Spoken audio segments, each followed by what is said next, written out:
Naghihinagpis sa mga kaanak ng batang nasawi sa insidente ng hostage-taking kahapon sa Asingan, Pangasinan. Hinihintay ngayon ng opisyal na report sa kung sino nga ba ang nakabaril sa biktima. Makibalita tayo kay Hazel Kawaing ng GMA Dagupan. Hindi matanggap ng mga kaanak ng 11 anyos na si Zyril Amere Ribocal ang madugo nitong pagkamatay matapos itong i-hostage ng kanyang amain na si Orlando Victoria sa Asingan, Pangasinan. Hinostage ni Orlando ang anak-anakan nito nang huhuliin sana siya ng pulisya sa kanyang bahay sa Barangay Poblacion West matapos itong barilin ang sariling bayaw.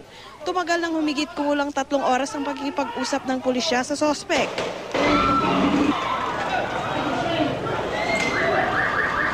Kwento ng lola ng biktima, excited pa naman ang kanyang apo kahapon na naghahanda para sa sasalihan sanang Math Olympics ngayong araw.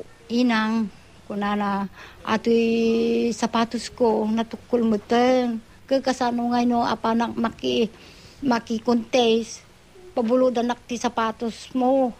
An ka nga pabuludan ng nudikot igatangan kan. Dismayado ang alkalde ng bayan sa nangyaring insidente lalo pat hinihinala ng pamilya ng biktima na nasa impluensya ng droga ang sospek. Matagal na raw lulong sa pinagbabawal ng gamot ang sospek. The mayor is open to any help that she could extend sa family. If only she could do something to wipe out this problem, yung menace, yung drug menace, gagawin niya. At that point in time, talagang galit na galit siya. But anyway, the chief of police has the programs already in place. Hinihintay pa ng pulisya ang resulta ng otopsiya para malaman kung kanino galing ang bala ng baril na tumama sa bata. Giit ng pulisya, wala silang nilabag sa rules of engagement. Nabigyan din naman natin ng sapat na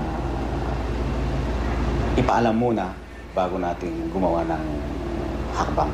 Nagpaabot na rin ng tulong pinansyal ang lokal na pamahalaan sa pamilya ng biktima. Hazel Kawaing, Nagbabalita, Pilipinas.